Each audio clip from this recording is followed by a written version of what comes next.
The Playboy bunny. My older brother used to like buy Playboy magazines and beat off to the shit. Oh, what? Kid Trunks is a rapper, a part of the group Members Only. He's being interviewed and the topic of conversation is his face tattoos. This video will be a perfect representation of how our anxiety manifests itself externally to the outside world. This video will be useful for you to understand when others can tell you are anxious and also what the antidote should be to that anxiety. Now, did you have face tattoos during this time? No, I did not. X had face tattoos. Yeah, a few. A few. A few. Okay. So Right off the bat, we can see that his left hand is in his pocket, his right hand is on his knee, and he's leaning over as well, essentially guarding himself. When we are scared, we guard ourselves against potential physical danger. We also see dry mouth, and the way we can see that is, look at the way he swallows. It's a rough, hard, long swallow. We know he's anxious about something. We just don't yet know what. X had face tattoos. Yeah, a few. A few. A few. Okay. His rap partner X had way more than a few face tattoos, and Vlad even indirectly questions him on it. But Trunks wants to discredit the narrative that he got face tattoos just because X had them. He doesn't want to be perceived as a follower.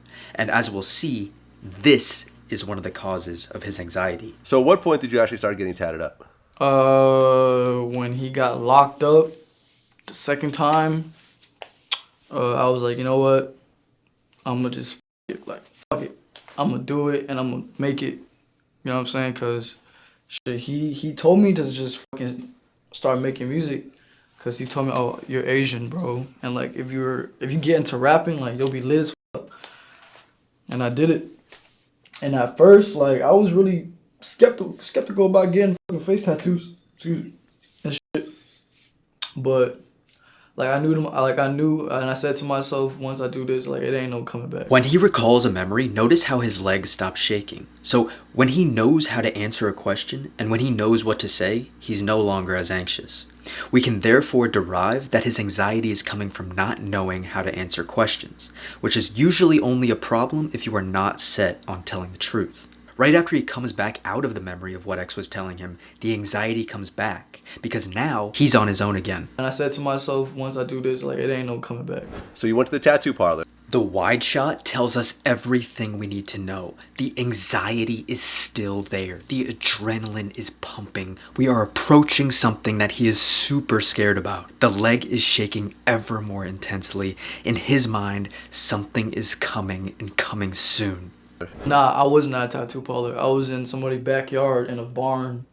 Not even a barn, like a little shack. And I got tatted in the shack off like 2 Xans. Don't do Xans. Some shit's bad. Okay, so someone just had a tattoo gun and... It was my homeboy's tattoo man. $40 is cheap for some face tattoos.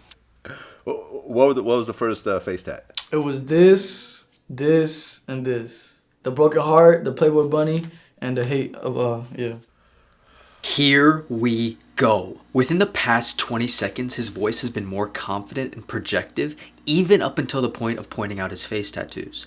There's a broken heart, a Playboy bunny, and then the one above his left eye which says hate. But before he says the last one, he stops short, scratching the back of his head. This is an incredible tell. See, he wants to acknowledge the interviewer's question, but he doesn't want to draw unnecessary attention to the tattoos, because for some reason, he doesn't want to have to explain himself. And so we see him placate and scratch the back of his head, almost as if to acknowledge to himself, I may have just drawn too much attention to it. Okay, so you got 3 at once. So you're like, all right, I'm all in. Yeah, type shit. Okay, so what's the significance of those 3 tattoos? Basically... Here we go. He leans over, he puts his hand on his chin, he's looking at the ground, and the shaking stops. He's recognizing internally that it's time to perform. This is what he's been waiting for. I really like my face tattoos because, like, at the moment, I was really going through a lot. And, you know, people are quick to judge me by my tattoos, but yet don't know the meaning of it.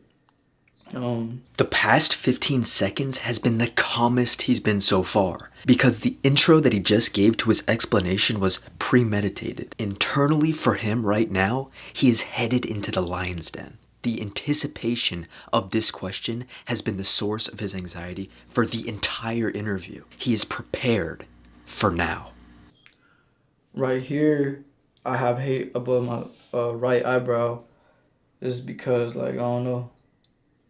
Like, my past life was just based on hate because literally everybody hated me for no fuck reason. He's calm, focusing on what he needs to say. He is performing here, and he knows that if he says what he prepared to say, then he may be able to get out of this unscathed. You know what I'm saying? Like, I did have people that loved me, and I did appreciate that, but it was more hate than love.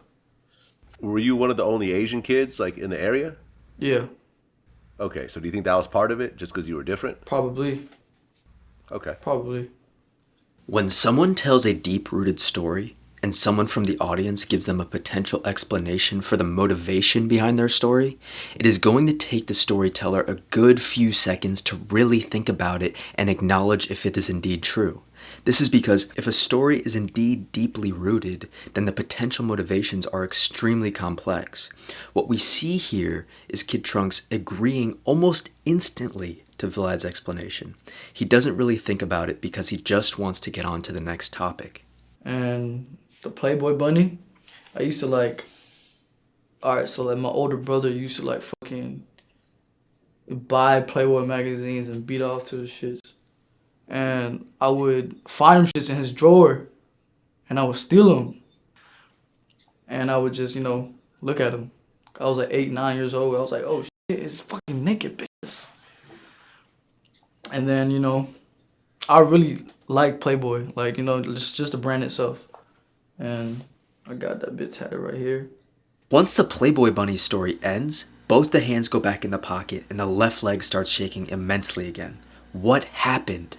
It was game time and he's fallen off. He's realizing that his story for the Playboy bunny is not as plausible as it was for the first one. He's realizing that he's running out of steam and he's not yet home free. That story about the Playboy bunny is absolutely absurd, and it's not his true motivation. He has anxiety because he's trying to give us a reality that is not true, and he's scared that we won't believe him. He's saying he got a Playboy bunny on his face because his brother pleasured himself to it, but the more likely reality is that it just looks cool.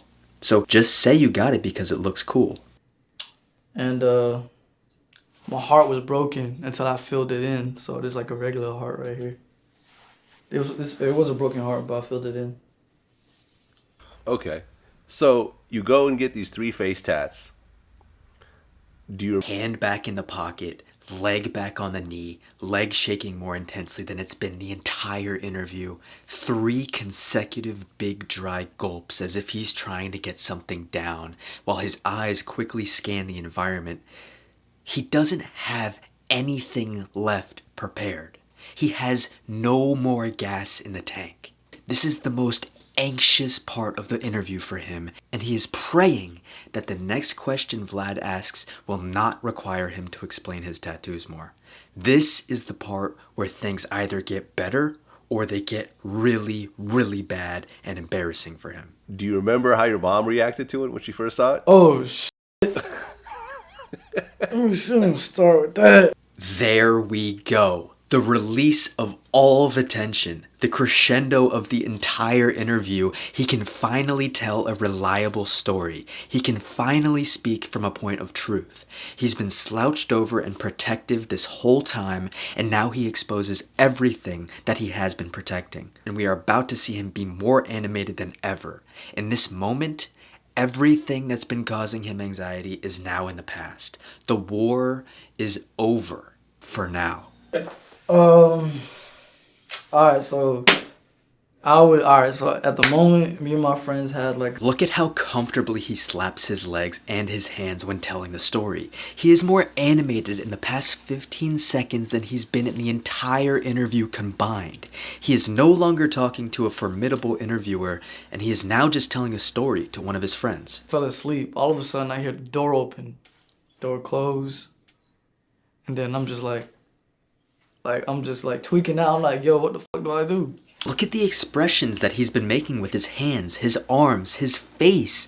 We are past the precipice, and he's finally able to tell a story that is backed by truth. And typically, when we tell the truth, we have less anxiety, because there are less opportunities for things to go wrong. This is a fascinating case study on how preparing to tell a fabricated story is still no substitute for telling the truth. Today, we've seen an excellent example of the external manifestation of physical anxiety, and we have seen firsthand that sometimes the best antidote to anxiety is just telling the truth. Subscribe to my exclusive newsletter to be let in on some super interesting ideas that will directly benefit your life. My name's Glidget Ronan. Thank you for watching.